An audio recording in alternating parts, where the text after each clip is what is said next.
The millionaire went out with a maid to humiliate her. The groom's mother invited the bride to an elite celebration at a restaurant, but when she walked into the room, everyone was stunned.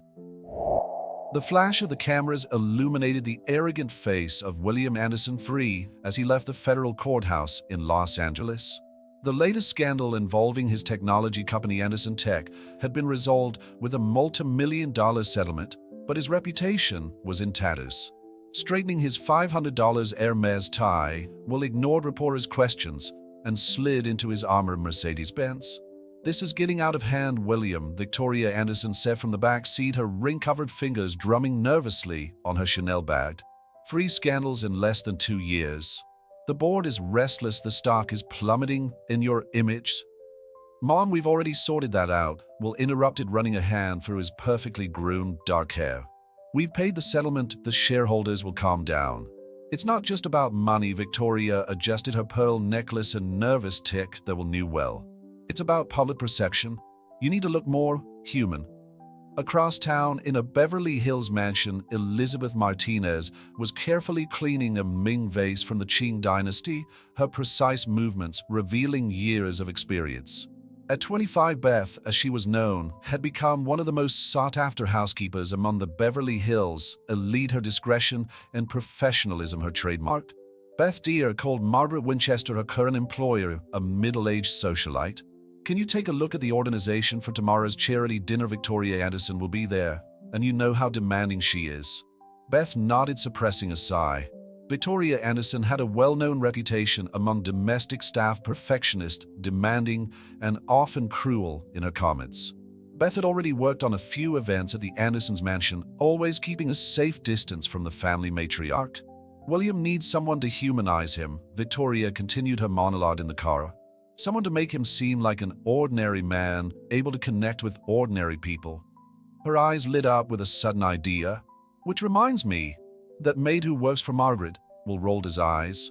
"Mom, please don't start with your crazy plans." "She's perfect," Victoria exclaimed, ignoring her son. "Young, beautiful, in a simple way, hardworking. The kind of story the media loves. A tech billionaire falling in love with a maid. You're not really suggesting that I am, and you're gonna do it?" Victoria gripped her son's arm with surprising strength. "Think of it as a public relations strategy. You court her for a few weeks, show up at a few events, let the photographers capture a few spontaneous moments, and then you break up politely." Will studied his mother for a moment, a mixture of admiration and horror on his face. "That's absolutely cruel, even by your standards. It's business, darling, and you need it more than ever." The next morning, Beth arrived early at the Winchester mansion to oversee the preparations for the charity dinner. As she arranged the flowers in the crystal arrangements, her thoughts wandered to her own mother, who had died 5 years ago. Carmen Martinez had raised Beth alone, working 2 jobs to ensure that her daughter had a decent education. Beth had inherited from her not only her impeccable work ethic, but also a simple navy blue satin dress, the only piece of luxury her mother had ever owned. Will Anderson arrived at the charity dinner with a clear plan in mind. His mother was right, he needed this image makeover. He discreetly observed the maid Victoria had mentioned, surprised by her natural grace as she coordinated the service team. Beth felt the weight of Will's gaze, but maintained her professional posture. She was used to the stares of the rich and famous, some of admiration, others of disdain. To her, they were all just people who, for some reason, needed to impress each other. "She's perfect," Will murmured to Victoria over dinner. "She has a certain dignity that will make this even more interesting." "Victoria, smile, please. Start slowly. Maybe a chance meeting when she's leaving work." What neither of them realized was that Beth was not an easily manipulated piece in her social chess game. While overseeing the dinner service, she observed the dynamics of the elite with the discerning eyes of someone who has always been in the shadows. She noticed the false smiles, the precarious alliances, the veiled betrayals. At the end of the night, while Beth was organizing the last details, before leaving, Will made his first move. He appeared in the kitchen, apparently looking for a glass of water. Their gazes met briefly, and Beth felt an inexplicable chill. "Good evening," Will said, his voice soft and controlled. "Have you been working here long?" Beth replied with studied professionalism, without revealing how much his presence disturbed her. Long enough to know every glass in the house, Mr. Anderson, including the ones in the living room, are much closer to where you were. Will couldn't hold back a genuine smile, surprised by the witty response. For a moment he completely forgot about his mother's plan, truly intrigued by the woman in front of him. The game was beginning, but the rules wouldn't be as simple as Victoria and Will had imagined. Beth Martinez carried with her not only the memory of her mother, but also a wisdom that came from years of observing the games of the powerful. And as Will began his plan of seduction, neither he nor Beth could foresee how their very different worlds were about to collide in ways that would change them both forever. Beth's cell phone vibrated in her purse as she waited for the bus on Beverly Drive. The message was from Margaret Winchester. Will Anderson asked about you. He said he was impressed with the organization of the dinner. Beth reread the message 3 times, a mixture of suspicion and curiosity growing in her chest. In the luxurious penthouse of the Anderson Tech building, Will watched the city through the floor-to-ceiling windows, mentally going over his next move. The meeting in the kitchen of the Winchester mansion had been unexpectedly interesting. Beth's sharp response had caught him off guard, provoking a reaction he hadn't planned on, a genuine smile. "So how do we proceed?" Victoria asked, entering the office without knocking. Her Louboutin heels echoed on the marble floor. "I've already set Michael to investigate her," Will replied, referring to his head of security. Elizabeth Martinez, 25 years old. Deceased mother, no siblings. Works in some of the best houses in Beverly Hills. Nothing controversial in the background. Victoria's mai satisfy. Perfect. A touching origin story, the poor working orphan who wins the heart of the modern prince. Will felt an uncomfortable twinge in his stomach as he listened to his mother reduce Beth's life to a fairy tale cliché. He pushed the feeling aside and focused on the plan. Meanwhile, Beth arrived at her modest apartment in Echo Park, a neighborhood that still retained an authentic charm amidst the gentrification of Los Angeles.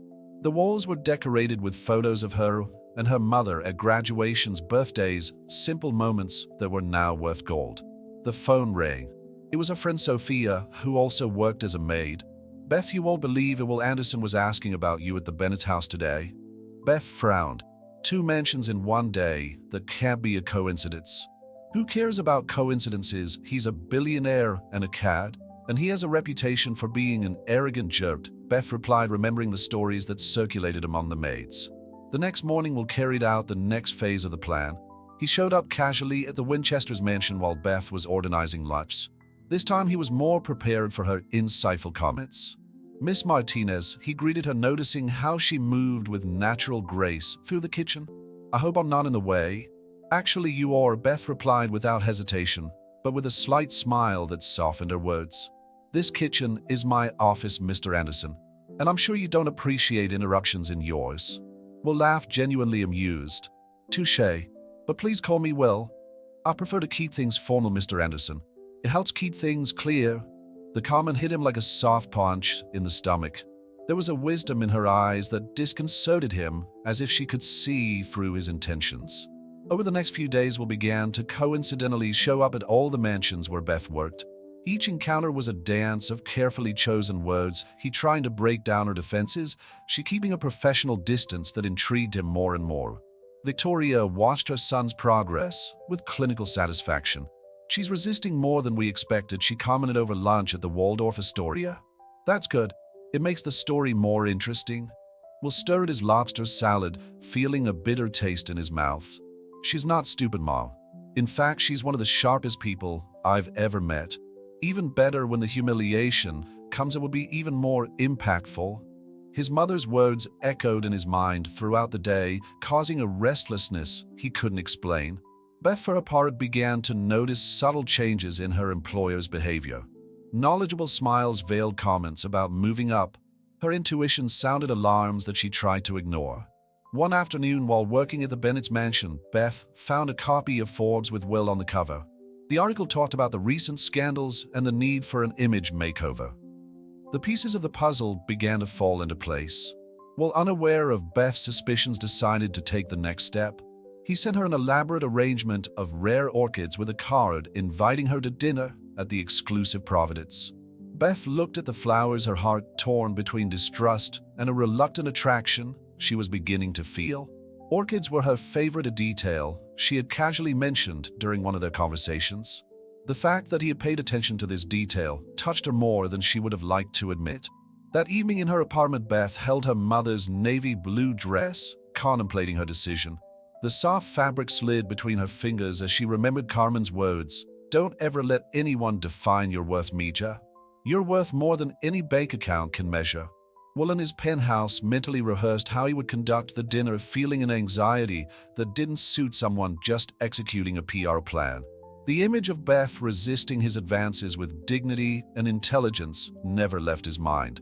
The game of seduction was underway, but the rules were beginning to change. Will, for the first time in his privileged life, found himself fascinated not by what he could get, but by what he could lose. Beth, for her part, was preparing for a dinner that could be as much a trap as a moment of truth. The board was set up, the pieces were moving, but who was really in control of the game was becoming an increasingly murky question. The Providence glittered like a jewel in the Los Angeles night, its mirrored windows reflecting the lights of the city. Beth stopped for a moment in front of the entrance. Her mother's navy blue dress fitted perfectly to her body. Her hands clutched the small vintage purse, a birthday present from Carmen years ago, as she gathered the courage to enter. Will was already there, checking his Rolex for the third time in 5 minutes. His discomfort went beyond the usual impatience. There was something about the prospect of seeing Beth that made him uneasy. When she finally walked through the doors of the restaurant, Will felt his breath catch. The simple dress she wore had a timeless elegance that made the other women in the room in their designer dresses look overproduced. Will began standing up. "Appropriately dressed for the venue, I hope," Beth added, maintaining the professional tone that so intrigued him.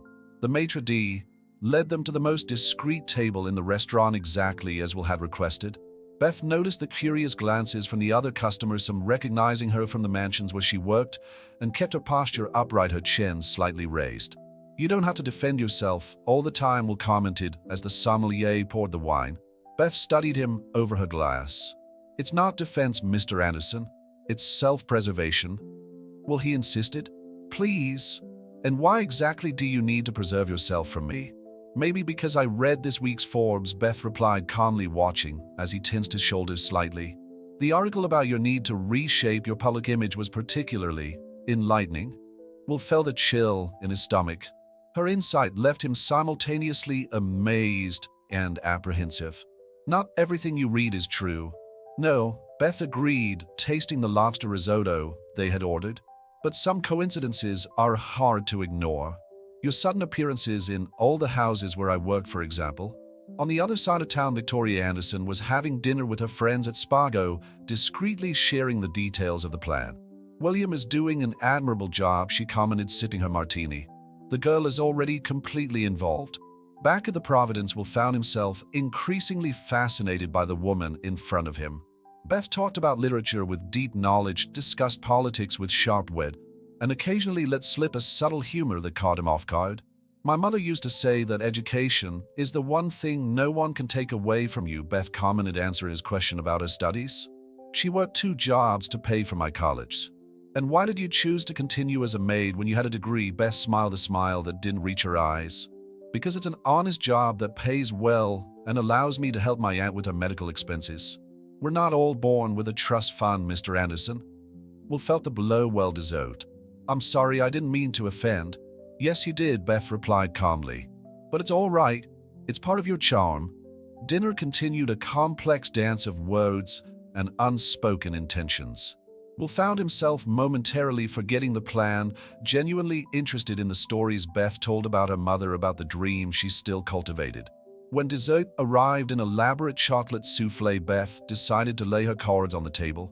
"Why are we really here, Mr. Anderson?" "Because I want to get to know you better," Will replied, surprised by the very sincerity in her voice. "And does this have anything to do with the photographers discreetly positioned at tables 4 and 7? Will almost choked on his wine. She had noticed. Of course she had noticed. "You're smarter than we thought," he muttered, immediately regretting the words. "We thought," Beth arched an eyebrow. "Oh, of course. You and your mother. Victoria Anderson isn't known for leaving things to chance." Will felt his plan falling apart, but strangely it didn't bother him as much as it should have. Beth, I know, she interrupted him gently. Don't ruin the evening with explanations. It was a lovely dinner, the food was exceptional, and I'm sure the photographers got some great shots for your PR campaign. She stood up gracefully, her navy blue dress flowing around her. But the next time you want to use someone to improve your image, Mr. Anderson, choose someone who hasn't spent their life watching people like you, trying to manipulate people like me. Will watched paralyzed as she walked towards the exit, her dignity intact. The photographers discreetly captured the moment, but not in the way Victoria had planned. Instead of the image of the maid dazzled by the world of the rich, the photos would show an elegant, haughty woman leaving a visibly shaken billionaire behind. That evening in her apartment, Beth carefully hung up her mother's dress. You were right, Mama, she whispered to the picture of Carmen on the wall. Some people confuse money with value. Will in his penthouse stared out at the city through the panoramic windows, an untouched glass of whiskey in his hand. For the first time in his privileged life, he felt truly ashamed of his actions, and paradoxically more interested in Beth than ever. The photos of the dinner at Providence went viral the next morning, but not in the way Victoria Anderson had planned. The image of Beth leaving the restaurant with unshakable dignity, while Will remained visibly upset at the table, became the subject of intense speculation on social media. This is a disaster, Victoria exclaimed, throwing her iPad onto the marble table in her living room. The headlines were merciless: Billionaire Anderson knocked out by Maid, and the Cinderella who didn't want the Prince, Beth Martinez rejects William Anderson free. Will barely heard his mother's protests. Sitting in his office in Anderson Tech, he reread for the 10th time the message he had sent to Beth the night before, a sincere apology that remained unanswered. Beth, for her part, was facing her own battles. When she arrived at work at the Bennett mansion, she was greeted with curious looks and barely disguised whispers from the staff. Patricia Bennett, her employer, called her into her private office. Beth, dear, Patricia began, her tone artificially sweet. Perhaps you better take a few days off. All this media attention, that won't be necessary, Mrs. Bennett, Beth replied calmly. I can assure you that my personal life will not interfere with my professional responsibilities. In her apartment in Echo Park later that day, Beth found a pile of messages from different media outlets requesting interviews. Her story had touched on something bigger: the power dynamics between social classes, the dignity of honest work, the rejection of games played by the privileged. Will tried to concentrate on his board meeting, but his thoughts kept returning to the night before. The way Beth had deconstructed his plan with such precision, the grace with which she maintained her dignity, the quiet strength in her eyes when she left him, all of it haunted him. Mr. Anderson, his assistant, interrupted his thoughts. Your mother's on line 3. She says it's urgent. Tell her I'm in a meeting. She already said that? She said she'll fire the person who confirms that lie. Will sighed, picking up the phone. Mom, now is not a good time. William, we need to fix this immediately, Victoria snapped. I've already contacted our PR team. We can turn this into a story about how you're discovering your true feelings despite social differences. Audiences love a redemption story. Enough, Mom, Will interrupted, his voice carrying a firmness that surprised them both. There will be no more manipulations. Beth deserves more than this. Much more. On the other side of town, Beth received an unexpected visitor at her workplace. Sophia, a friend and confidant, showed up at the Bennett mansion during her break. Everyone's talking about you, Sophia said, showing her the social networks on her cell phone. You've become like a symbol of resistance against the entitled rich. Beth shook her head, methodically arranging Mrs. Bennett's crystals. I don't want to be a symbol of anything. I just want to do my job in peace. But Beth, don't you see you've done something no one expected? You've kept your power. You didn't let it diminish you. Sophia's words echoed in her mind for the rest of the day. Beth had always known her worth, but now others were beginning to recognize it too. Still, there was a heaviness in her heart that she tried to ignore, a genuine connection she had felt with Will during that dinner, in the moments when he seemed to forget his own plan. Will spent the rest of the day trying to find a way to make amends. Not because of the media spotlight or his mother's pressure, but because for the first time in his privileged life, he truly cared what anyone thought of him. In the evening, he made a decision. He drove his car to Echo Park, parking in front of the modest building where Beth lived, an address he wasn't supposed to know, but which his head of security had discovered during the initial investigation. Beth saw him through the window, standing on the sidewalk with a bouquet of orchids in his hands. He looked lost, vulnerable, so different from the arrogant billionaire she had first met. For a moment she considered not answering the doorbell when it rang. "Mr. Anderson," she said through the intercom, "I think I've made my position clear." "Beth, please." His voice sounded different without the usual overconfidence. 5 minutes. No cameras, no games, no plans. Just an honest conversation. Beth closed her eyes, remembering her mother's words about second chances and the power of forgiveness. But she also remembered the lessons about self-respect and dignity. The decision she would make in the next few moments would not only affect her life, but Will's too. Because while he stood there vulnerable on the sidewalk in Echo Park, Victoria Anderson was in her mansion planning her next move in the social game she held so dear. And Beth, without knowing it, had become a centerpiece in a story much bigger than a simple romance between people from different worlds. The intercom remained silent for long seconds before Beth finally pressed the button to unlock the entrance to the building. Will climbed the 3 flights of stairs, his hands nervously clutching the bouquet of orchids. The modest hallway, with its fluorescent lighting and worn carpet, was a completely different world from the luxurious surroundings he was used to. Beth opened the door, still wearing her work uniform, her hair tied up in a messy bun. Was immediately struck by the welcoming simplicity of the apartment, the walls full of photographs, the books arranged on makeshift shelves, the faint aroma of freshly brewed coffee. 5 minutes, she said, accepting the flowers more out of politeness than willingness. "I deserve your rejection," Will began, standing near the door. "Actually, I deserve much worse. What I did, was cruel and calculated." "Why are you really here, Mr. Anderson?" Beth asked, placing the orchids in a simple ceramic vase. "Another attempt to improve your public image. No photographers this time," he replied, taking off his Armani jacket and loosening his tie. "Just me trying to fix something I don't even know if it could be fixed." Beth watched him for a moment, noticing how out of place he seemed in his modest apartment, but also how there was something different about his posture of vulnerability she hadn't seen before. "Does your mother know you're here?" she asked, taking a seat at a small dining table. "No. And for the first time in my life, I don't care what she thinks." Will ran his hand through his hair, a gesture that Beth had already noticed was a sign of nervousness. "Dinner last night, when you talked about your mother, about education, about your dreams, something changed in me." "People don't change overnight, Mr. Anderson." "Well," he insisted, "and you're right, I haven't changed completely. I'm still arrogant, privileged, and I'll probably make 1,000 mistakes.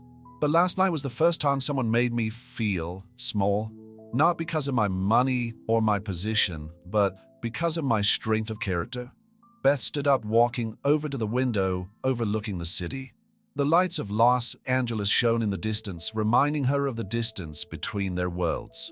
"Do you know what hurt me the most?" she asked softly. "It wasn't the plan itself. It was realizing that for a few moments during dinner, when you let your guard down and were genuine, I really liked who I saw." Will felt those words like a punch in the gut. Those moments were real, Beth. More real than anything I've ever felt.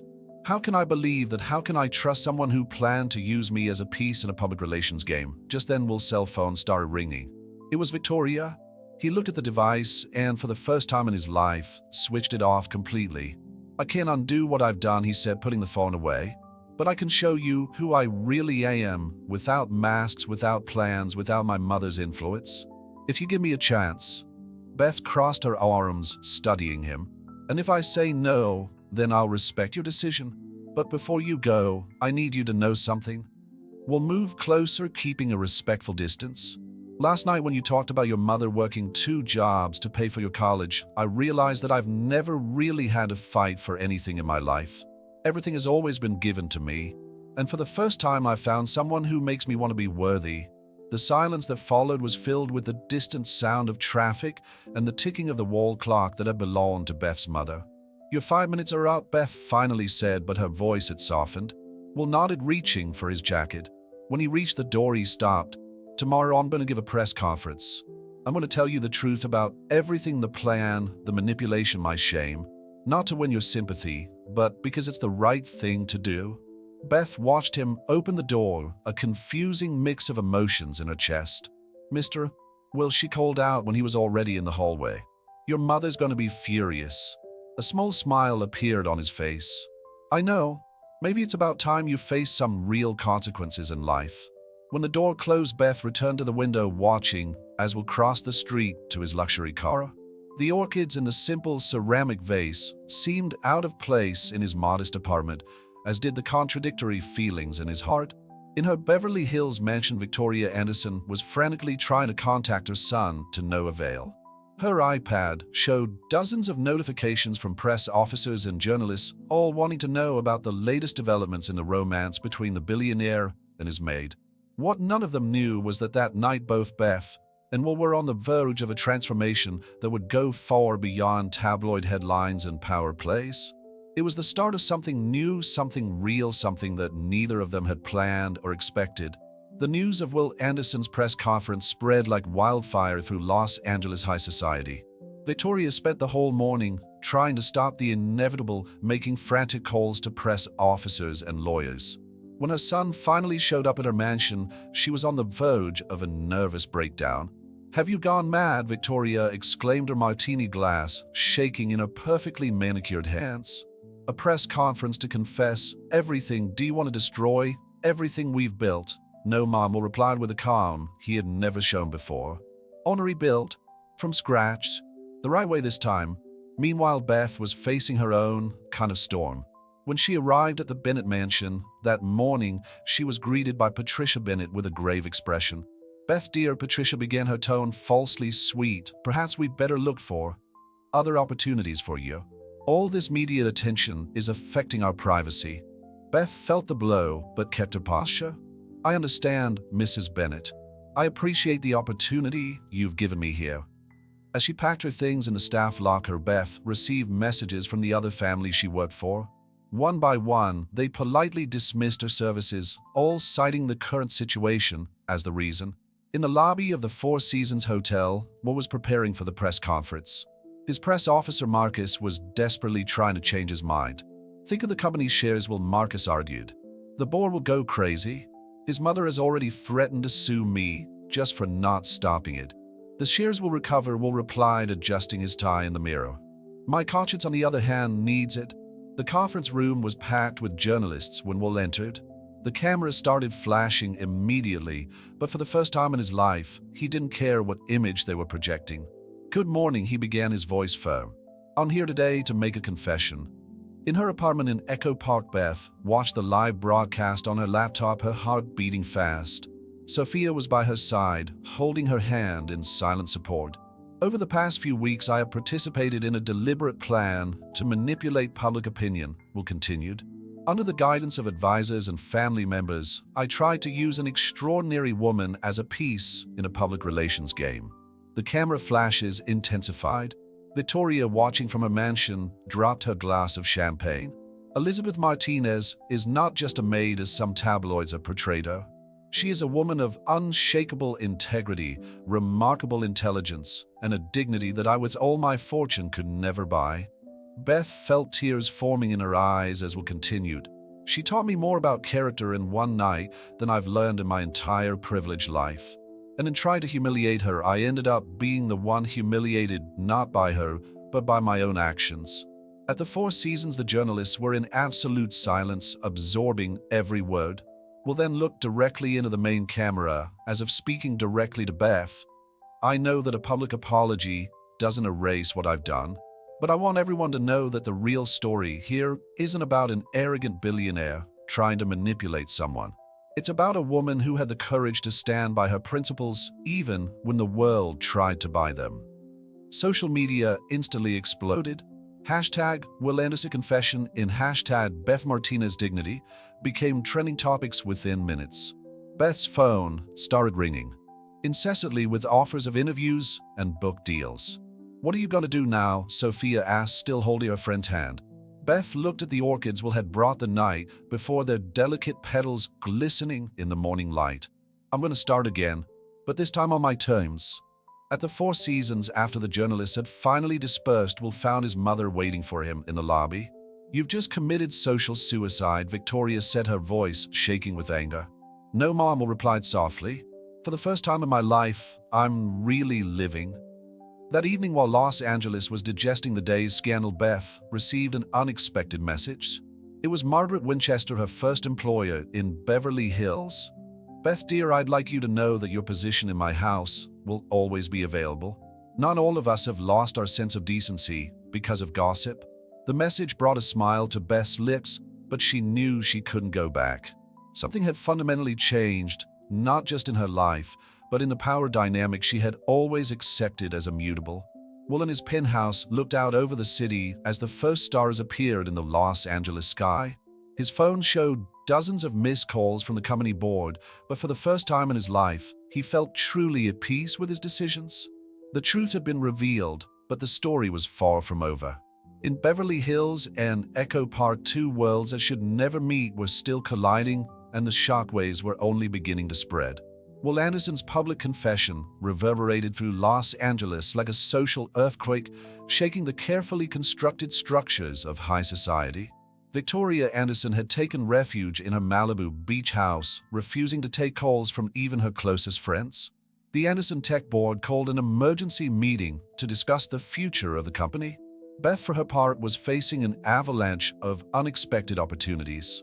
Literary agents, reality TV producers, and talk shows were vying for her attention. Sophia found her friends sitting on a small sofa surrounded by business cards and contract proposals. "They want me to write a book," Beth said, holding up a particularly elegant letter from a major publisher. "From Broome to Silicon Valley, a story of dignity." That would be the title. "It's a great opportunity," Sophia replied, taking a seat next to her friend. "You always want to be a writer." "Yes, but not like this.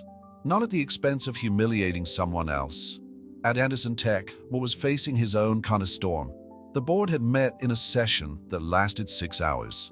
When he finally emerged from the meeting room, his face showed signs of exhaustion, but also renewed determination. "They want me to step down temporarily from the presidency," he informed Marcus, his press officer. "They say I need to reassess my priorities. And you'll accept Will adjusted his tie, a habit that now seemed more reflection of nervousness than vanity. "I don't have a choice, but I'm going to use this time to do something I should have done a long time ago." That afternoon, Beth received an unexpected visitor at her apartment. Margaret Winchester, elegant as ever in her Chanel ensemble, brought with her more than just words of support. "My dear," Margaret began, taking a graceful seat on the modest sofa, "I've come to make you an offer. Not as your former employer, but as someone who has always admired your potential." Beth poured tea into her prettiest cups, a set her mother had saved for special occasions. "I'm starting a foundation," Margaret continued, "to help women from humble backgrounds get an education and opportunities for professional growth. I'd like you to be our executive director." The proposal took Beth by surprise. "Mrs. Winchester, I have no experience in running a foundation. But you have something much more valuable: integrity and a deep understanding of both sides of this social equation." Meanwhile, Will had made a radical decision. After leaving his office at Anderson Tech, he drove to Echo Park. Not to see Beth, he knew he needed to respect her space, but to really get to know the neighborhood she called home. He walked along the busy streets, observing the small family-run stores, the colorful murals, the real people living real lives. He went into a modest coffee shop where Beth used to drink coffee, according to his initial investigation, and ordered the same thing. She always ordered a latte in a blueberry muffin.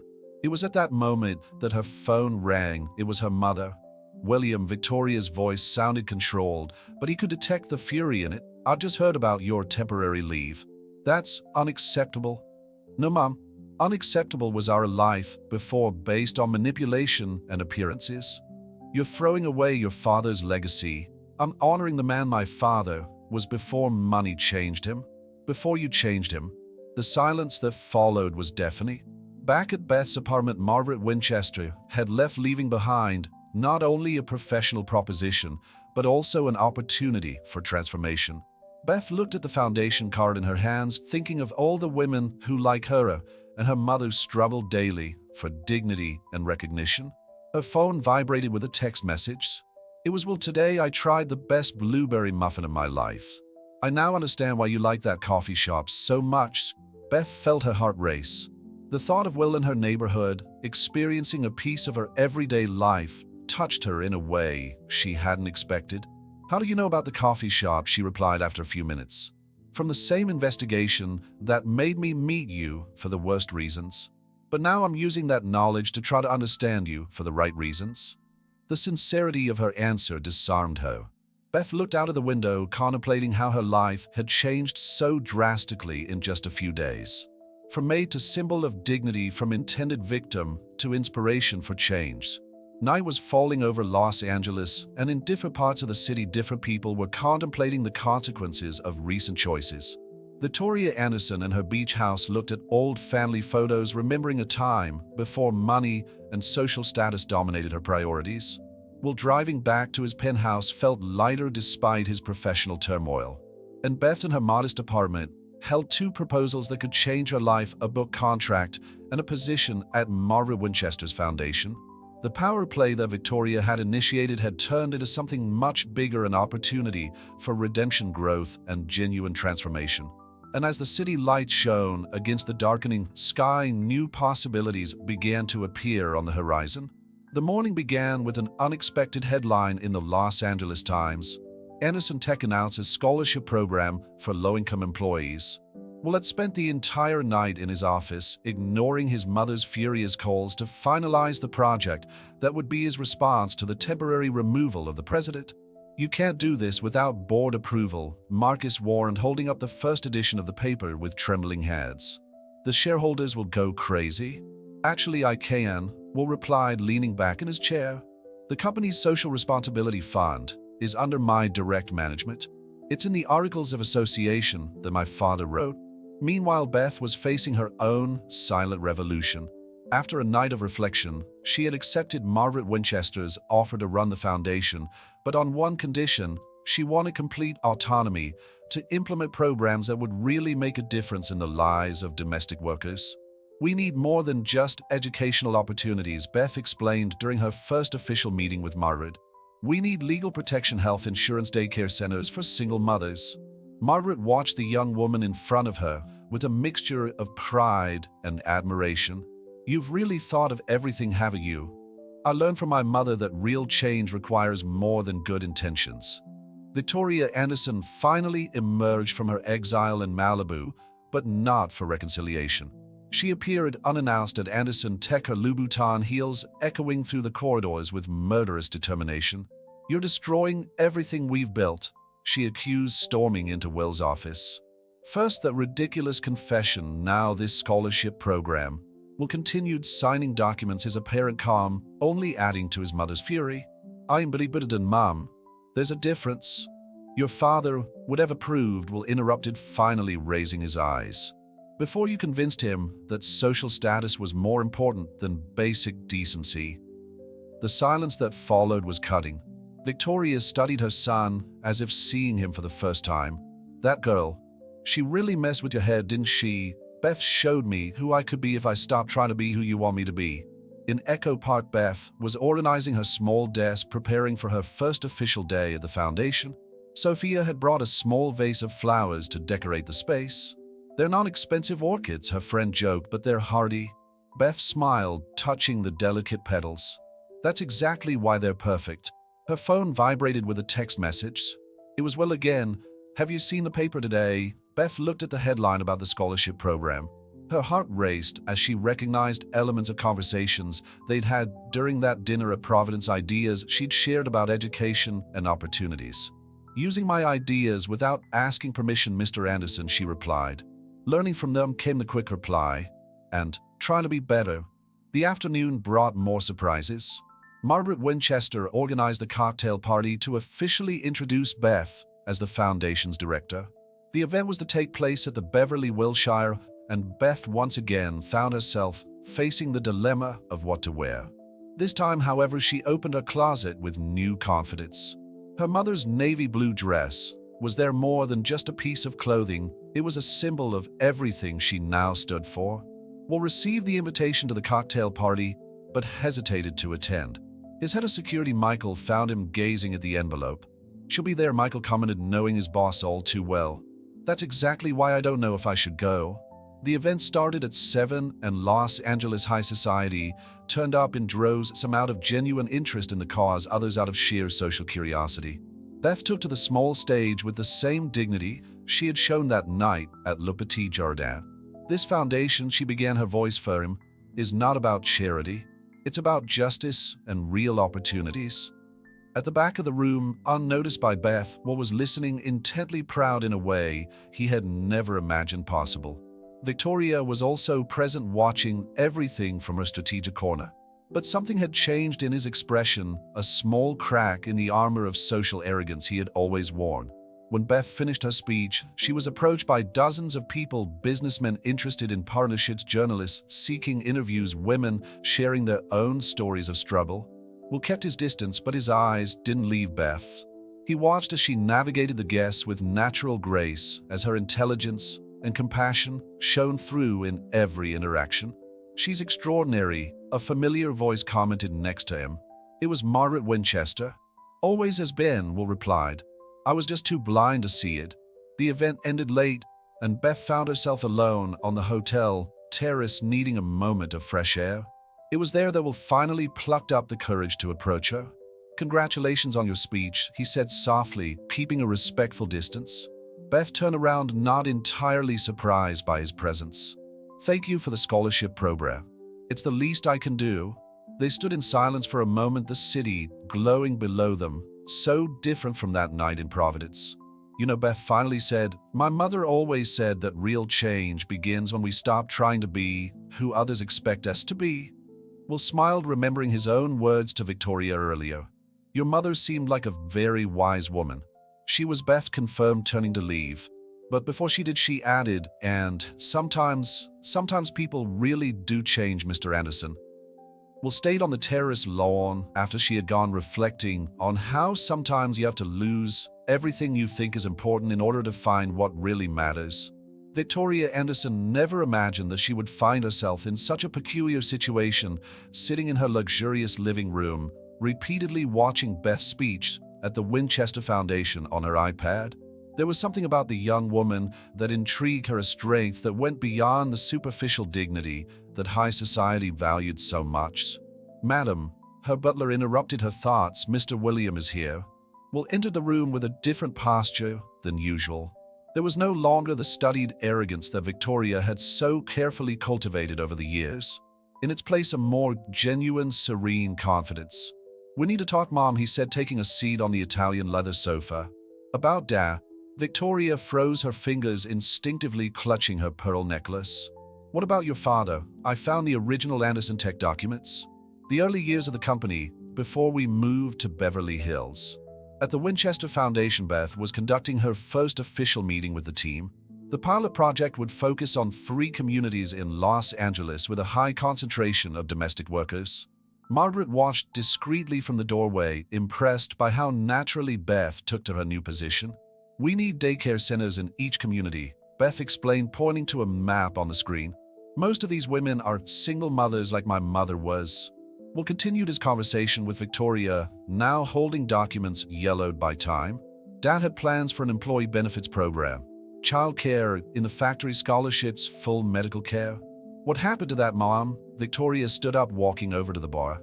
Her hands were shaking slightly as she poured herself a shot of gin. "We were naive, William. The market is merciless. We needed to establish ourselves first. And when exactly would the time be right? After the first billion, after the second?" At the foundation, Beth received an unexpected call. It was the office of the mayor of Los Angeles, interested in expanding her project to other areas of the city. Sophia, who was now working as her assistant, could hardly contain her excitement. "Beth, this is huge," she exclaimed after the call ended. "You're really changing things." Beth smiled, thinking of her mother. "We're just getting started, sophomore. There's still so much to do."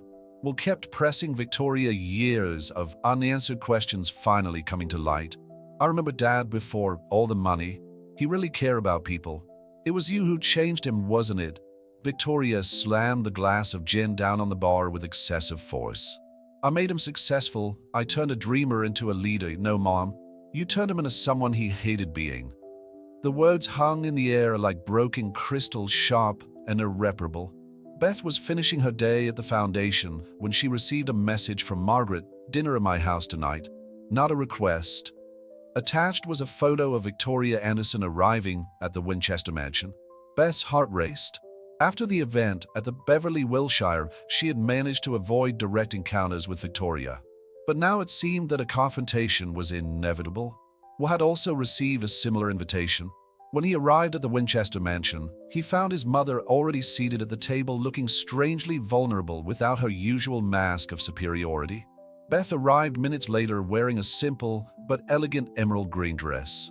Will felt his heart skip a beat. She looked stunning without even trying. Well, Margaret began once everyone was seated. I believe we have some business to attend to.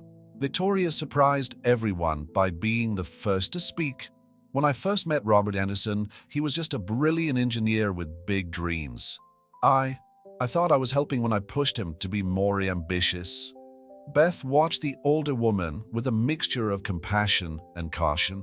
Will kept his eyes fixed on his plate, his emotions clearly turbulent. But in the process, Victoria continued, her voice trembling slightly. I made you lose something precious. Something I see in you now, Ms. Martinez.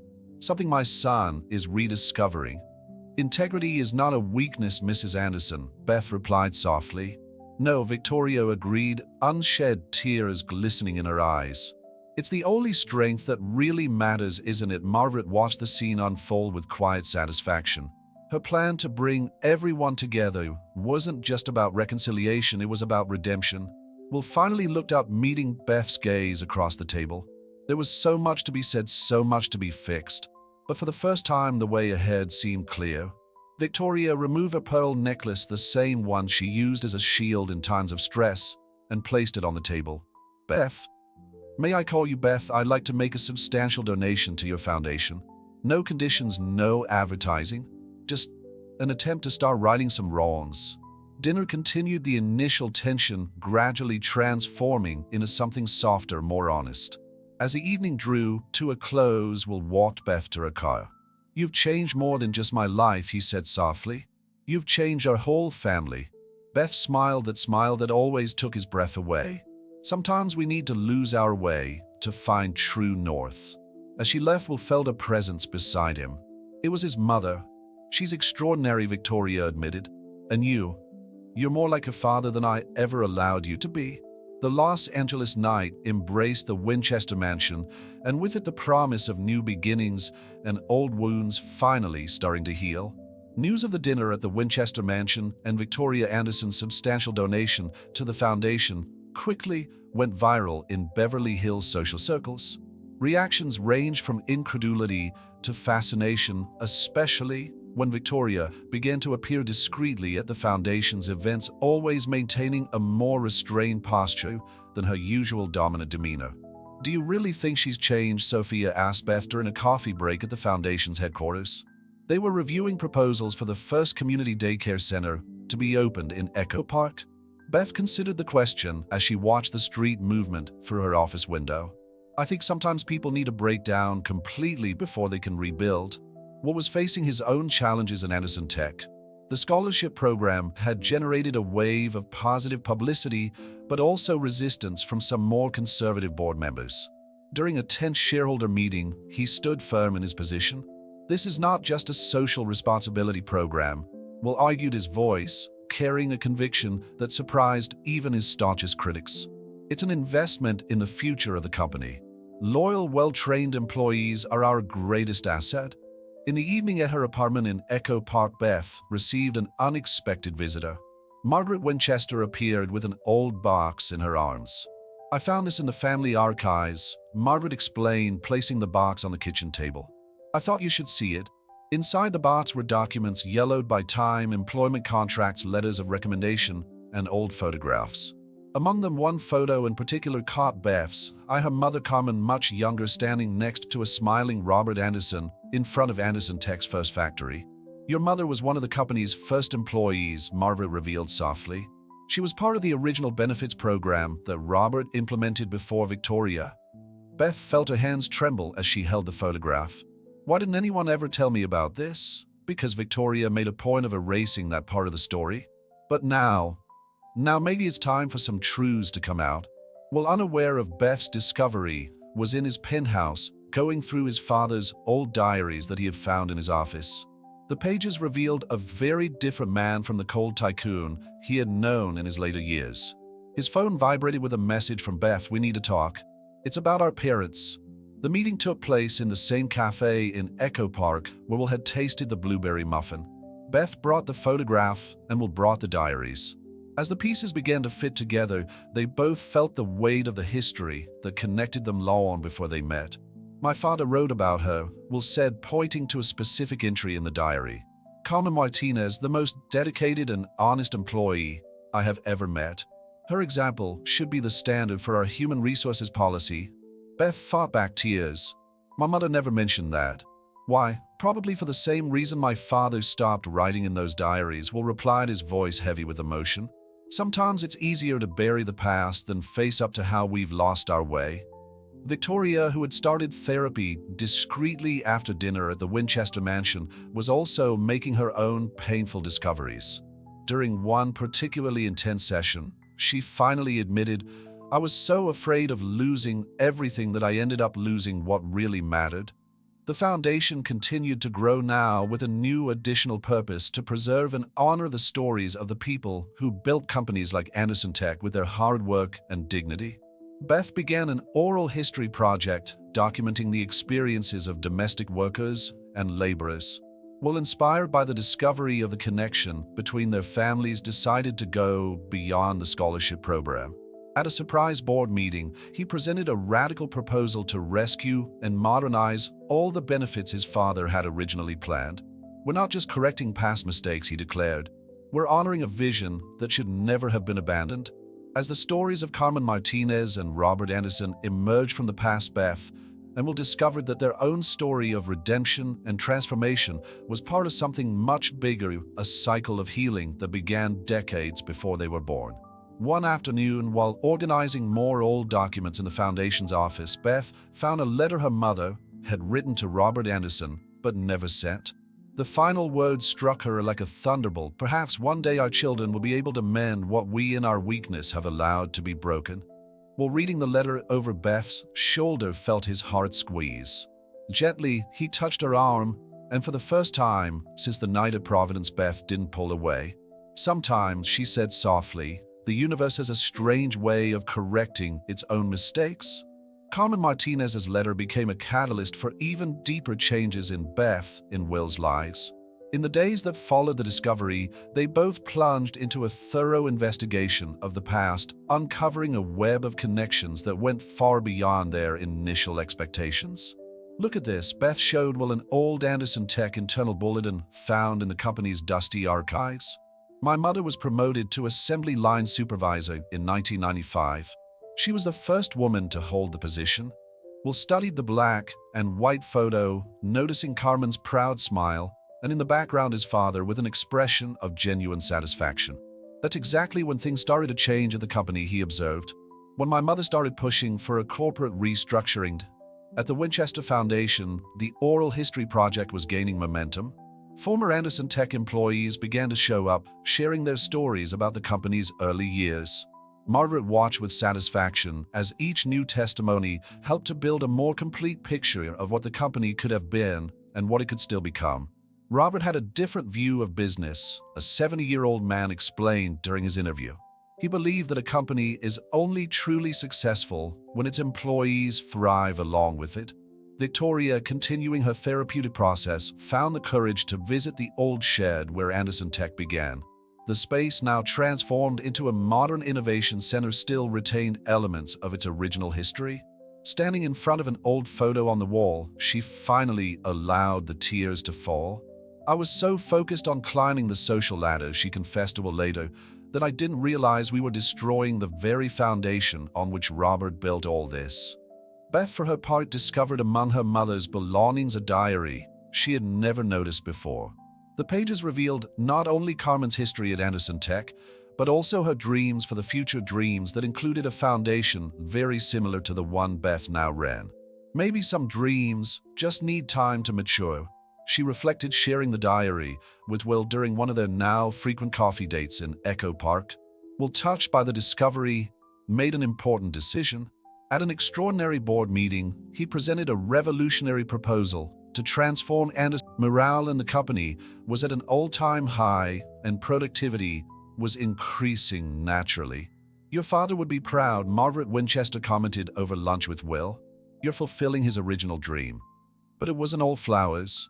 The tabloid press continued to speculate about Will and Beth's relationship, creating increasingly fanciful stories. Some tabloids even suggested that it was all just an elaborate marketing strategy. "They just don't get it," Beth vented to Sophia during a particularly difficult afternoon. "How do you explain that sometimes fate has a peculiar sense of humor?" Who was facing his own challenges. Some board members were still resistant to change, and pressure from the financial market was constant. During a tense shareholders' meeting, he finally lost patience. "If you want numbers, I have numbers," he declared, projecting graphs onto the screen. Productivity up 30%, turnover down 60%, employee satisfaction at the highest level in the company's history. This is what happens when you treat people as human beings and not as disposable resources. Beth, who had been invited to present the results of the partnership between the foundation and Anderson Tech, watched the scene with a mixture of pride and concern. What was different, more mature, more aware, but also more vulnerable. During a quiet dinner at Beth's apartment, Will finally verbalized something he'd been thinking for weeks. "You know what's funny? I started out trying to use you to improve my image, and you actually ended up making me a better person."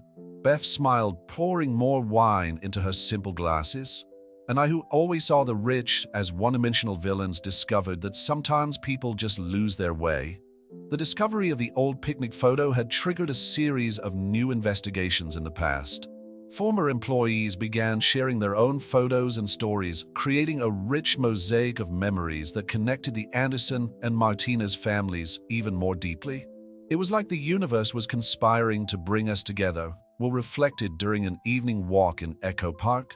All those connections, all those intertwined stories. Beth stopped walking, turning to face him. Or maybe it's just the past trying to fix its own mistakes through us. Victoria, who had started writing her own memoirs as part of her therapy, found a surprising perspective on the whole situation. "Maybe I was just an instrument of fate," she said during one session.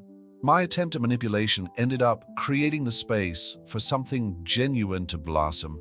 The foundation continued to grow now with a new project inspired by the old photo, a mentoring program that connected executives with grassroots workers, creating bridges between worlds that seemed irreconcilable. "It's like we're weaving back threads that have been broken," Beth explained during a presentation of the project. "Rebuilding connections that should never have been lost." While watching Beth speak so passionately about the project, felt his heart expand with a certainty he had never experienced before. The manipulations of the past had turned into something real, something profound, something that neither his mother nor he could have planned. And so, as Los Angeles prepared for yet another sunset, two souls that fate had separated and brought together continued their journey of discovery, not just of each other, but of a greater truth about redemption, forgiveness, and the transformative power of true love. The invitation to Le Petit Jardin arrived in an elegant cream envelope addressed to both Beth and Will. Victoria Anderson had booked the same private salon where months ago she had planned to publicly humiliate Beth. The irony of the situation did not go unnoticed by any of those involved. "You don't have to go," Will told Beth as they walked through Lake Hollywood Park on a Sunday afternoon. The place had become his favorite refuge for important conversations away from the prying eyes of Beverly Hills. "Actually, I do," Beth replied, stopping to watch a group of children playing in the distance. "Some circles need to close so that others can begin." Anderson Tech was about to announce its biggest transformation yet. In addition to the employee share ownership program, Will had developed an ambitious plan to restore and modernize all the social benefits originally planned by his father. The old factory where it all began would be transformed into a center for social innovation. "Robert would be proud," Margaret Winchester commented during a foundation meeting. But more than that, he would be relieved. Relieved to see that his true values have finally found fertile ground. Victoria spent the week preparing every detail of the dinner. Not to impress or manipulate, as she had done so many times before, but to create an atmosphere of genuine reconciliation. Her therapy sessions had revealed deep layers of regret that she had never allowed herself to feel. On the night of the dinner, Beth chose to wear her mother's navy blue dress again, not as a shield this time, but as a bridge between past and present. Will met her at the entrance to the restaurant, his gaze conveying a mixture of admiration and protection. "You look beautiful," he said, simply offering his arm. Victoria was waiting for them in the private dining room, but she wasn't alone. Margaret Winchester was there along with some of the former Anderson Tech employees Beth had interviewed for the oral history project. Among them was Carlos Ramirez, who had worked alongside Carmen Martinez in the company's early years. Carlos greeted her with tears in his eyes. "You're just like your mother. The same strength, the same dignity." Victoria stood up, her usual imposing posture replaced by something more vulnerable. "I invited everyone here today because I needed to right a wrong. Not just the one I planned to make with Beth months ago, but a much older mistake." She gestured, and a waiter brought out an antique mahogany box. Inside, documents yellowed by time, the originals of the social benefits program that Robert Anderson had designed, including handwritten notes by Carmen Martinez. When Robert died, Victoria continued, her voice trembling slightly. "I buried not only his body, but also his dreams. I convinced myself that it was necessary for the success of the company. But I was wrong." Will held Beth's hand under the table, feeling her tremble slightly. Their family histories, so intertwined and complex, seemed to culminate at this moment. The Winchester Foundation, Victoria announced, will receive a permanent donation from Anderson Tech. Not just money, but a significant shareholding. Beth, you and your team will have full autonomy to implement programs that truly make a difference in people's lives. The dinner continued with stories being shared, memories of Robert Anderson and Carmen Martinez, moments that shaped not only the company, but the lives of everyone present. Carlos Ramirez told of how Carmen always insisted on treating every employee with respect regardless of their position. She used to say, Carlos recalled with a smile, "Dignity is not something you earn with a position. It's something you keep no matter what position you hold." Will watched Beth absorb each story, each memory, like pieces of a puzzle that was finally coming together. His own heart was filled with an emotion he could barely contain. Victoria, in a moment of surprising vulnerability, shared her own story, how the fear of poverty she experienced in her youth led her to prioritize status and financial security above all else. "But watching you, Beth," she said softly, "I see that true security comes from knowing who you are and staying true to your values." As the dinner drew to a close, Le Petit Jardin had been transformed from a place of planned humiliation into a space of healing and renewal. The old wounds, both personal and corporate, were beginning to heal. On their way home, Will and Beth stopped at the same cafe in Echo Park where the story had begun to change. The place was closed, but they sat on the front steps watching the city lights. "It's funny," Beth reflected, "how sometimes we need to go back to the beginning to find the right path." Will looked at her, seeing not only the woman he had fallen in love with, but also the legacy of strength and integrity she carried. "Some paths," he replied softly, "are worth every step of the journey." The Los Angeles night enveloped them, and with it the promise of a future where the dreams of Robert Anderson and Carmen Martinez would finally find their fulfillment through their children. The California morning sun illuminated the old Anderson Tech warehouse, now transformed into a modern social innovation center. Beth was standing in front of the huge mural that had just been unveiled, an artistic composition that merged historical photos of the company, including the one from the 1995 picnic, where she and Will as children unconsciously shared the same space. "It's perfect," Will said, quietly approaching her from behind. "Exactly as we imagined." The inauguration of the Carmen Martinez and Robert Anderson Center for Social Innovation was scheduled for that afternoon. The project, a collaboration between Anderson Tech and the Winchester Foundation, represented the culmination of months of work and decades of interrupted dreams. Victoria arrived early, surprising everyone with her presence for the final preparations. Over the last few months, she had become a different person, softer, more reflective. Her therapy had revealed layers of pain and fear that she had kept hidden behind a facade of social perfection. "Beth," Victoria called out, holding up a small package wrapped in tissue paper. "I found this among Robert's old things. I think you should have it." Inside the package was a delicate brooch, a small orchid in white gold with tiny diamonds. Beth instantly recognized the jewel from old photos of her mother. Robert gave this to Carmen when she turned 10 at the company, Victoria explained, her voice breaking. I made her give it back when I started the restructuring. It was one of my many mistakes. The center's main hall quickly filled with guests, former and current Anderson Tech employees, beneficiaries of the Winchester Foundation, journalists, and important figures from the corporate world. Margaret Winchester looked on with satisfaction, knowing that her role in catalyzing this transformation had been worth every moment. Will took to the stage to start the ceremony, but there was something different about the look on his face. Beth, who had learned to read every nuance of his expression, felt her heart race. A year ago, Will began, I was a different man. Arrogant, superficial, concerned only with appearances and numbers. Then fate, with its peculiar sense of humor, decided to teach me a lesson through the least likely person. His eyes found Beth in the crowd, and the world seemed to disappear around them. Beth Martinez didn't just expose my shallowness, she showed me a depth of character I didn't even know existed. And in the process of trying to manipulate her, I ended up discovering not only true love, but also the true meaning of legacy. Will gestured, and a second curtain fell, revealing a commemorative plaque with the names of all the employees who had worked at Anderson Tech during its early years. Carmen Martinez's name shone prominently, along with one of her favorite quotes, "Dignity can't be bought, it's earned and maintained." This center, Will continued, is not just a social responsibility project. It's a promise for the future built on the dreams of the past. And speaking of promises, he stepped down from the stage, walking towards Beth.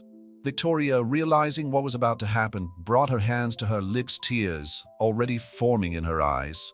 Beth Martinez, Will said, now kneeling in front of her.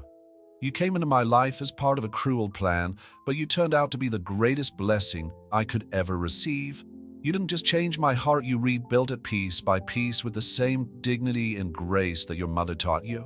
Taking a small box out of his pocket, Will revealed a ring, not an ostentatious diamond, as one might expect, but a delicate white gold wedding band with tiny orchids engraved on it, echoing the brooch Victoria had just returned.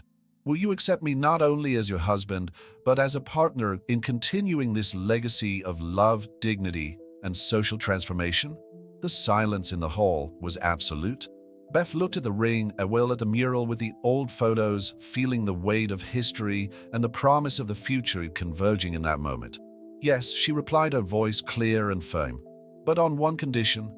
Will raised an eyebrow, a smile playing on his lips.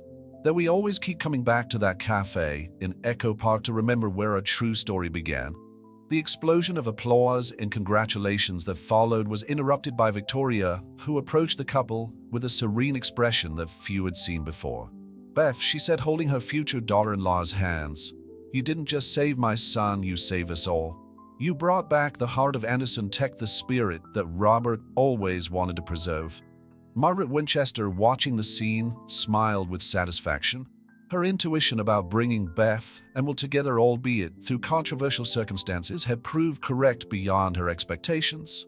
The Carmen Martinez and Robert Anderson Center for Social Innovation opened its doors that afternoon, not just as a physical space, but as a symbol of transformation and redemption.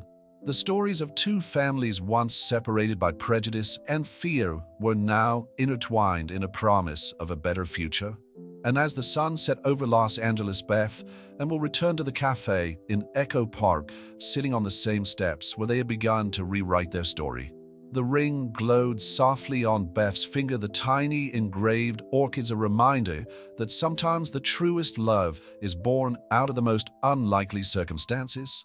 To the future, Will toasted with his latte. And to the past that brought us here, Beth added, knowing that somewhere Carmen and Robert were smiling, seeing their dreams finally realized through the love of their children.